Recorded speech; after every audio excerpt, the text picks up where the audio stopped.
This week on Life and Faith. It was a major defining point in her life. Never will I forget the cry, she writes.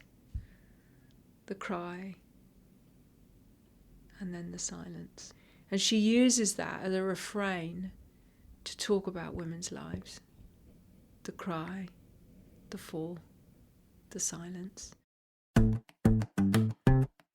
We have entered into an amusing ourselves to death moment in history.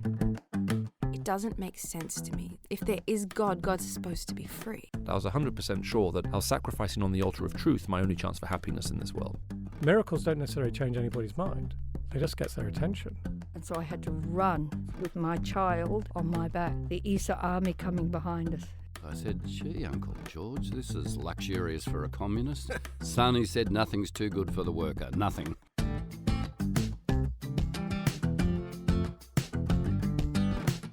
Welcome to Life and Faith from the Centre for Public Christianity. I'm Simon Smart. Well, this International Women's Day, we're bringing you an interview with a friend of CPX, one of our favourite historians, Sarah Williams. Sarah teaches at Regent College in Vancouver and is a research associate at St Benet's Hall in Oxford. This year for International Women's Day, we're going back to the beginning to meet a woman who's been called the mother of modern feminism. Yet very few of us know her name. Natasha Moore got to have this conversation with Sarah. Here's Natasha. If I ask you to imagine a revolutionary, what or who do you picture? Whatever springs to mind, it probably won't have much in common with Josephine Butler. Many of her contemporaries thought her the most beautiful woman in the world. She was related to Earl Grey, who was the British Prime Minister for a while and who, yes, the tea is named after. But she spent much of her life in the company of the despised and forgotten and exploited women of her generation, shunned by friends, getting death threats from powerful enemies. Sarah Williams has been spending a lot of time with Josephine Butler over the last couple of years. She's a British woman, born in 1828, she died in 1906, and she's widely considered to be the mother of modern feminism. Really one of the major shaping forces of the women's movement in Britain. A first wave Christian feminist for whom her feminism arose out of her understanding of what it says in the Bible about men and women. Why haven't we heard of her?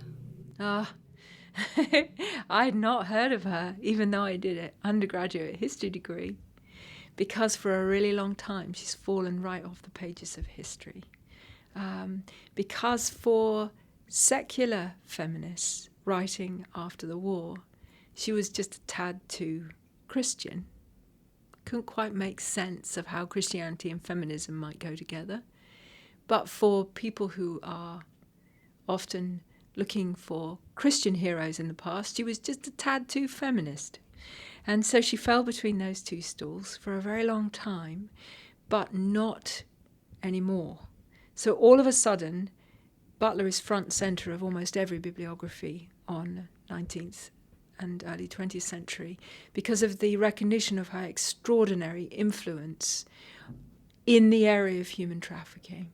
And I think there's a growing recognition that a problem that she talked about in the 19th century is still with us in highly complex ways, particularly the trafficking of young girls and boys internationally.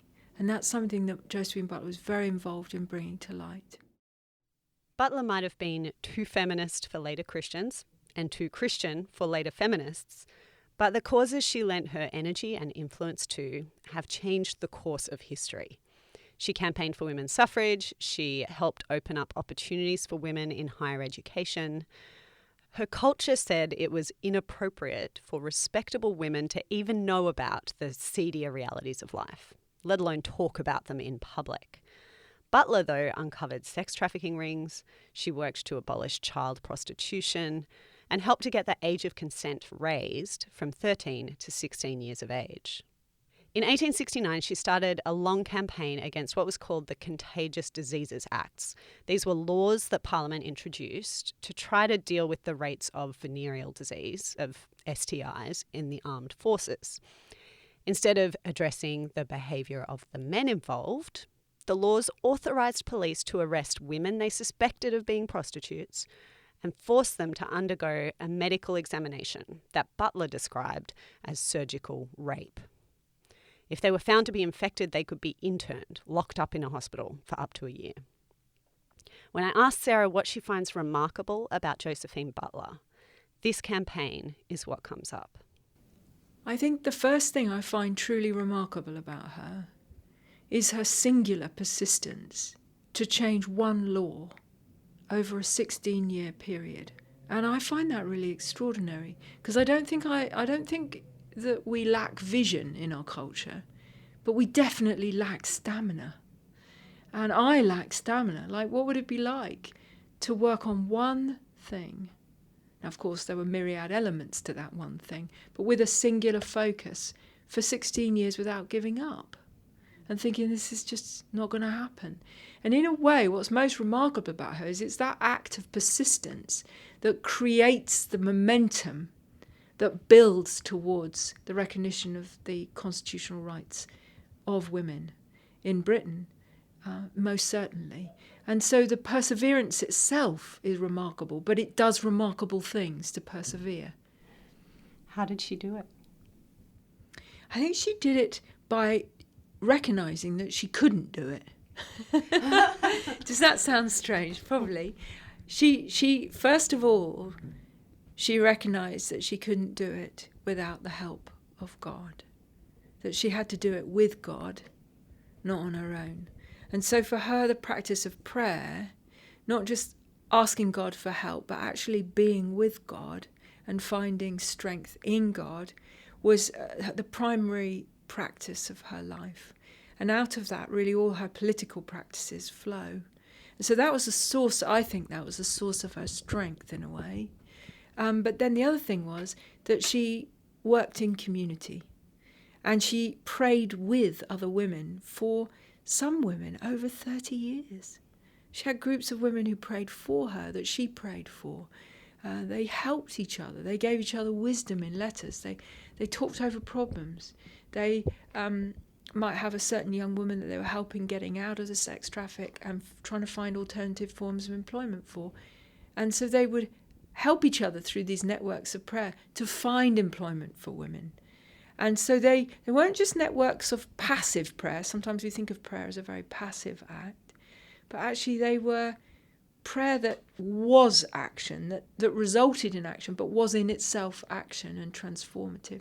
Inviting women who'd been in the sex trade into finding out what it might mean to learn to pray. A rallying cry of second wave feminism was, "The personal is political." It's a motto that you could use as well to describe Butler's life and character. It's true of the way that her deep friendships with women on the margins of society fed into her activism. It's also true of the way that she processed the greatest grief of her life. In 1859, her 6-year-old daughter Eva fell over a banister at their home to her death. It was a major defining point in her life. "Never will I forget the cry," she writes. The cry, and then the silence. The fall, and then the silence. And it becomes a refrain, the cry, the fall, the silence. And she uses that as a refrain to talk about women's lives.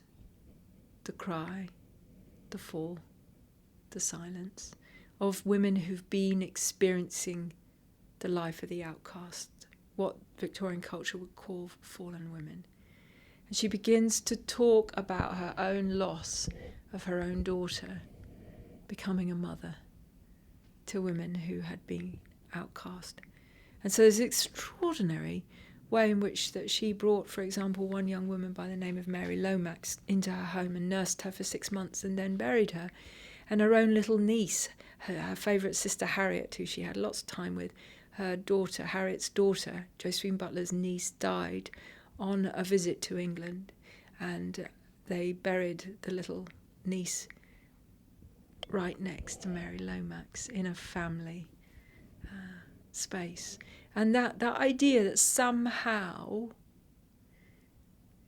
the death of a child can make a mother of you. That there can be a death and rebirth. And of course, I've lost a child not as old as that, but at birth, in a stillbirth. And so there's a part of me that can resonate with what it's like to lose a daughter, and how that, experience can be a transformative experience that's painful, but transformative, and hopeful. Yeah, so what has Josephine Butler meant personally for you? She's a friend. So I think she's meant. I love the bit in the Apostles' Creed. I believe in the communion of saints, and I suppose for me, the idea that I can find friendship with the people of God through time, solidarity with the people of God through time, and that they can help me find my strength in God by knowing about their lives, by studying them, by reading what they wrote, by reading about the way that they nearly lost the plot sometimes, but how they fought the good fight of faith with perseverance. And just have found it enormously inspiring. And I think that there are parts of me I can relate to her. So actually being able to find a friend that is not so dissimilar to me, that as I can sort of go, I can see how she loved the life of the mind, and how she loved to learn, and she loved to find out about history, and she loved Catherine of Siena from the 14th century. I like Catherine of Siena from the 15th century. So it's like we got shared interests with the same kind of, and you don't always get that in life. And so finding friendship with somebody who truly inspires me, and I want to be like her, I would like to know more about her and let her inspire my life. We're good at tearing leaders down in our culture, but finding leaders we can say, I'd like to be like them. They're not perfect, but they imitate Christ, so I can imitate them as they imitate Christ. It's good. Are there ways that Josephine Butler looks like or doesn't look like what we would call an activist, what she might call a reformer? From about 1870 onwards, she was different from how we'd think about an activist, because she wasn't angry. She somehow learned to do something extraordinary, which is to express anger and grief in prayer to God. And that seems to have found a way of enabling her to occupy this terribly difficult space of speaking up for the marginalised and those who've been unjustly treated in society, but to do it in a way that was gentle. And I think that's what comes out when people remember her, when she used to stand up in public, which was an unusual thing for women to do in those days, and they were used to women being shrill. When she would stand up in public, and there was a kind of quality of quietness about her, composed in a core, that was extremely powerful. It wasn't just the absence of energy, but it wasn't anger. And I think to be able to meet injustice in the world calmly, straightforwardly and truthfully, without the edge of anger where that injustice is more overwhelming than the good behind what might come out of that through resolution. And you just get locked in the injustice. So I think that also really, I find that very inspiring, really. And that makes her different from many activists, because even today, sort of there's this layer sometimes in me. I get angry when I see injustice. But it impresses me that somebody would persevere in tackling injustice without allowing their own sort of heart, their own spirit to become so angry that they've become polluted by it somehow.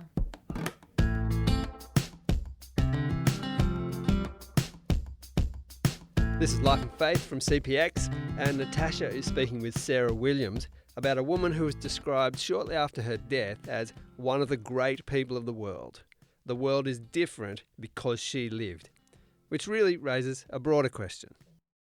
If we kind of pull back and think about that whole idea of changing the world, which is a thing we sort of talk about quite a lot now, and we argue a lot about how you change the world, how you should go about that. Is that even the right question, do you think?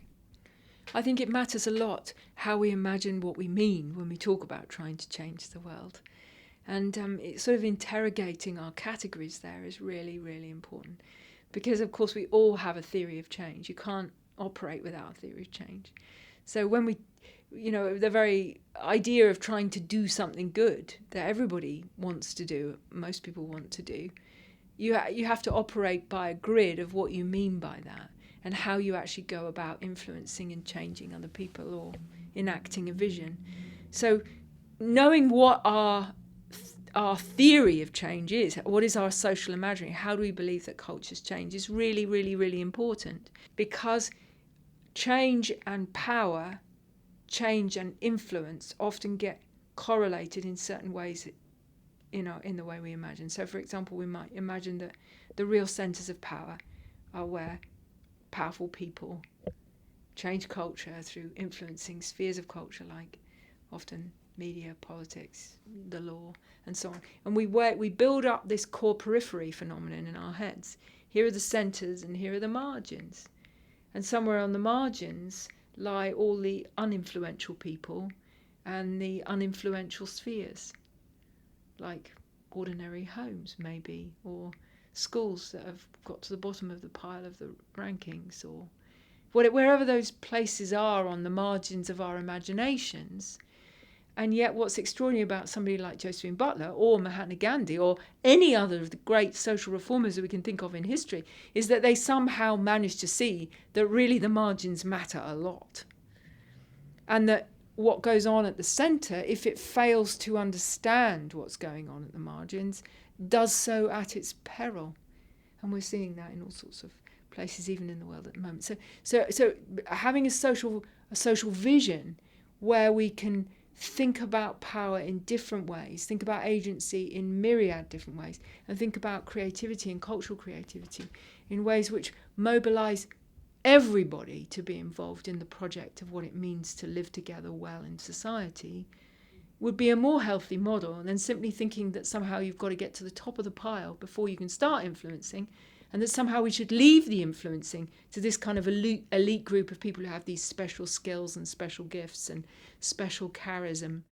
One of the striking things about Josephine Butler's activism is how central the practice of prayer was to it. I asked Sarah about this. As a Christian, of course, she believes that prayer itself is achieving something because God is involved.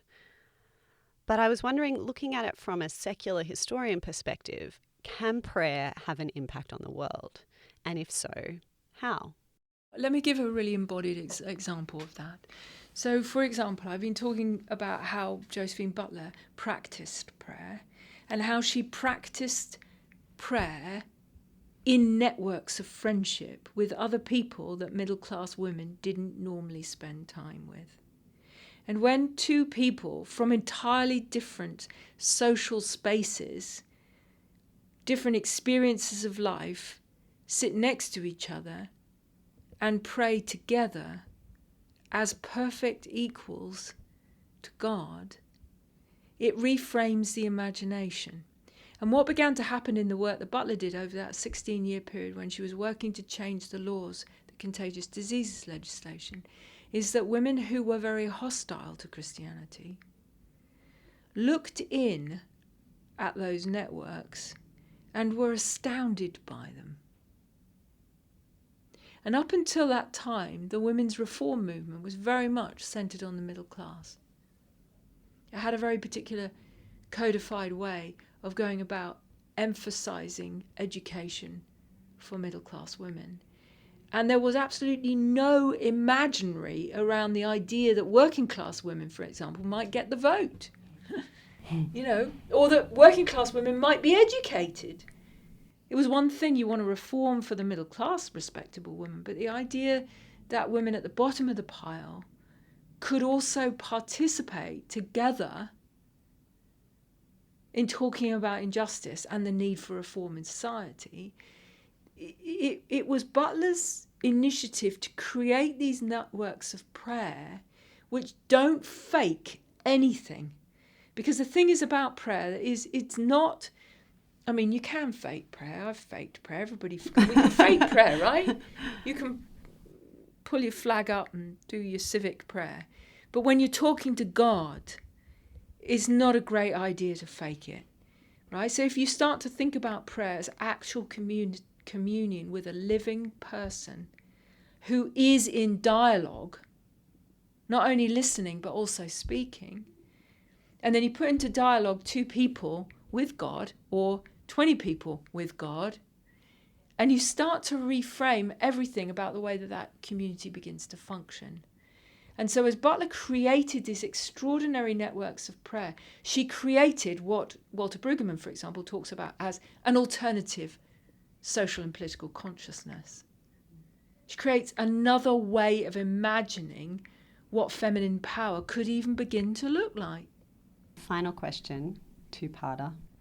I want to ask what advice you'd give to young people in particular who want to go out and change the world, and also to women who want the same thing. Well, Butler went to speak in 1879 to a group of Cambridge undergraduates, all of them male, who did want to do exactly that, go out and change the world. And she gave them only one piece of advice: learn how to be alone. If you want to be in society, you want to influence society for the good, then learn how to be alone with God. And so her advice to them was, yeah, get your education, yeah, get your skills. But if you want to train one practice in your life that will change everything for the whole of your life, spend your youth learning how to pray. That's exactly what Butler did. She started the practice of prayer in her late teens. She used to sometimes spend whole nights in prayer because her days, she said, were too busy. And it's so simple, but it is the most difficult thing, especially for young people to do. Because when we talk about being bombarded, that word doesn't come anywhere near to the fragmentation of the human person and the human mind, and concentration and visual power, everything that's going on, sort of as it were phenomenologically, in terms of the technological changes that we're going through in terms of social media. It's changing everything about people's realities in many ways. So the idea that you would withdraw into a quiet, solitary space without noise and without a phone for a prolonged period of time might just be the most revolutionary act that a young person can do these days, or an older person like me can do these days, right? It's a practice of resistance. Is there anything you want to say to women in particular about their influence on the world, or potential influence? I think the greatest tragedy of the women's movement, if you were going back in time to 1890 and projecting forward in time, the greatest tragedy is that so often women feel or behave either that they have to become like men or behave like men in order to be in positions of influence and power. And the sad thing is that although we've got women into positions, we've concentrated our efforts on that. What we haven't done so well is to question whether our categories of power, our ways of defining power, what we mean by power and influence, were good categories to have in the first place.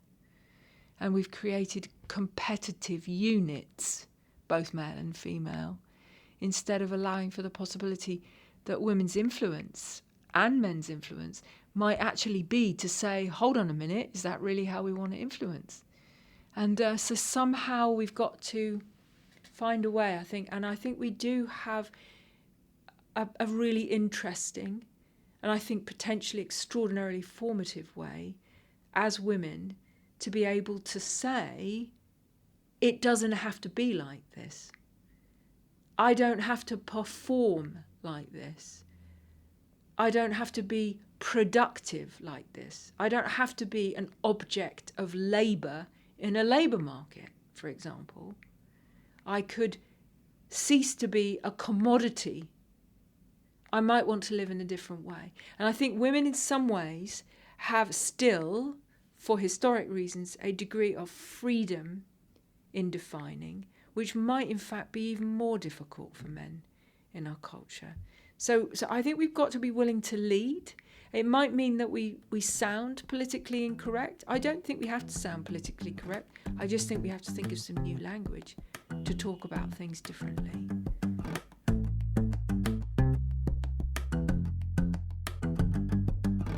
This has been Life and Faith with me, Simon Smart, and Natasha Moore.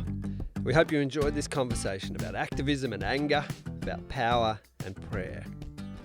Our thanks to Anglican Deaconess Ministries, or ADM. We got to speak with Sarah because she was in Sydney speaking at their annual School of Theology, Culture and Public Engagement. Sarah is currently writing a biography of her friend, Josephine Butler, and we're grateful for this sneak peek into her research on this remarkable woman. Now, I'm sure you know someone who needs to hear about Josephine Butler, so do share this conversation with them. We'd also love you to subscribe to Life and Faith and leave us a rating or review. Next week. In the midst of despair, in the midst of the dark times, in the midst of the darker realities that we see in our world, it's searching for light until we find it, because the light is there. As a poet, I need to write the lament poems. I need to get angry. I need to yell at God and yell at our world. And I also need to write the poems that say, even in the midst of this, there is hope.